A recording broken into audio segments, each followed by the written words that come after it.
भगवान के चरणों में झुककर वंदन कीजिए, प्रणाम कीजिए। माताएं पंचांग प्रणाम करें, पुरुष लोग साष्टांग प्रणाम करें।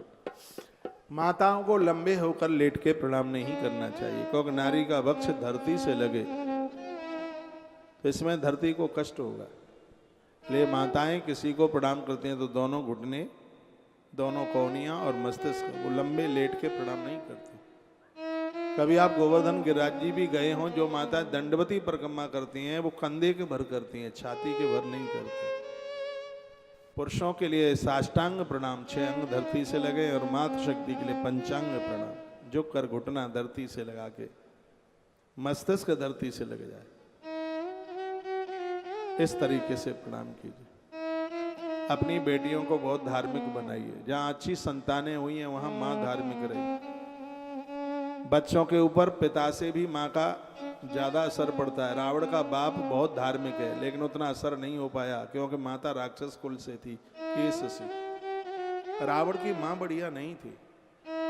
यदि रावण की माँ बढ़िया होती तो ऐसे बच्चे को पैदा करती कि राम जी की जैसे आरती होती है, उसकी भी पूजा उसके बेटे की वैसे ही होती, लेकिन माँ ठीक नहीं थी। औलाद के ऊपर जितना प्रभाव माँ का होता है, पिता का नहीं होता। इसलिए अच्छी संतान के लिए मां का अच्छा होना बहुत ज्यादा जरूरी है। केसर सब जगह पैदा नहीं होती। केसर के लिए कश्मीर चाहिए, अच्छी औलाद के लिए अच्छी मां चाहिए। प्रहलाद का बाप बहुत बेकार है, हिरण्यकश्यप, लेकिन मां बहुत अच्छी है, कयादु। राक्षस कुल में है कयादु। ये नारी इतनी अच्छी है कि राक्षसों के बीच में भी उसने एक भगवान के भक्त को जन्म दे दिया है। मां बड़ी। तो बेटियों का धार्मिक होना बहुत ज्यादा जरूरी है। बेटियां 7-8 नाम है मां तुलसी के, एक भी दिन ऐसा ना निकले कि 7 परिक्रमा तुलसी की ना करें। तुलसी बेटियों को अच्छे घर भर को पहुंचा देती है। तुलसी बेटियों के लिए अष्टमी का व्रत एक महावरदान की तरह। दुर्गा सप्तशती में अर्गला स्तोत्र का पाठ है, ये बेटियों के ही लिए है, समझ लीजिए। जिस घर का पुरुष भटक गया है, स्त्रियों के चक्कर में फंस गया है, तो उनकी पत्नी या उनकी माँ उस अपने बच्चे के लिए दिया जला करके अर्गला स्तोत्र का पाठ करती। अब नवरात्र आ रही है, ये सब चर्चा में करूंगा। मैं बड़ा भाग्यशाली हूं कि नवरात्रा 3 तारीख से आरंभ हो रही है, और 3 तारीख को हम माता विंध्यवासिनी का दर्शन करेंगे, मां को कथा सुनाएंगे। 51 शक्तिपीठ है, और ये बात आप सबके ध्यान में हो। क्या बात हो?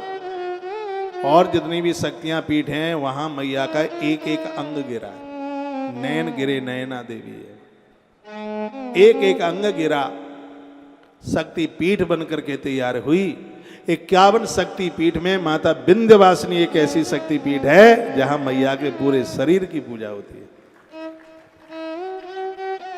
पूरा रूप है मां का। आपको समय मिले नवरात्रा में माता विंध्यवासिनी का दर्शन जरूर कीजिएगा। वाराणसी से लगभग 60 किलोमीटर जगह पड़ती है, प्रयाग से भी इतनी ही पड़ती है। और मैं कहूंगा पूर्ण रूप है मां का। पहली बार मां की कृपा से मां के चरणों में, देखो मुझे जबलपुर जाना है, ये सब बातें श्रद्धा की हैं, टाइम नहीं है बिल्कुल, लेकिन मेरी माई से बढ़ करके तो और फिर क्या जरूरत होगी इस टाइम की, समय की। वहां भी हमारे विद्वान ब्राह्मणों के द्वारा सैकड़ों पाठ होंगे नवरात्रा के पहले दिन। यदि मेरी बात का विश्वास करते हैं तो इसे चूक मत जाना। एक छोटा सा सहयोग लेकर के नवरात्रा के पहली नवरात्रा में 3 दुर्गा पाठ समर्पित कर देना। 3 ही क्यों, कल गलती हुई है उसका भी प्रायश्चित होगा, आज हुई है उसका भी प्रायश्चित होगा, और एक पाठ कल हमसे कोई गलती होने नहीं देगा। 3 दुर्गा पाठ के लिए एक छोटी सी सहयोग राशि है 2100 रुपया। इतना भी ना फिर लिया जाए तो अनुष्ठान का आपको मिलेगा क्या? फिर ब्राह्मणों का किराया भाड़ा, उनकी दक्षिणा, तो इतना तो बनता ही है। जो आप अपने घर में पाठ करा लोगे, माता विंध्यवासिनी को कहां से लाभ उठाओगे? तो माँ की देहली पर अद्भुत कुछ काम होने के लिए जा रहा है। मुझे सीधे निकलना था, मन माना नहीं, और मैं पूरा टाइम लगा करके देर शाम तक मैया जी के भवन में आऊंगा, माँ के चरणों में। मैं माता विंध्यवासिनी को बहुत मानता हूँ। आप तो कहेंगे ऐसा कौन सा देवता है जिसे आप नहीं मानते? इन देवों के प्रति, क्योंकि मैंने ये पढ़ लिया है कि भगवान भी इन देवताओं के लिए धरती पर अवतार लेते हैं। जिसके लिए भगवान आए हैं तो उससे तो हमारी अतिशय प्रीति होनी चाहिए। उसे अभी तो आप सुन ही रहे थे, विप्रधेन सुरसंत हितलीन मनुज अवतार। आश्रम के सभी नंबर चालू हैं, 1 पाठ 3 पाठ आपके परिवार से भी समर्पित हो जाएंगे। बेटियों के लिए, बच्चों के लिए, बहुओं के लिए कर देना समर्पित। 5 साल हो रहे हैं, इतने पुराणों में आप जजमान बने, कभी आपने कल्पना भी नहीं की होगी। इतना दान पुण्य किया, मुझे नहीं लगता कि आपके जीवन में ये अच्छी जगह पैसा खर्च करने में कोई कमी आई हो।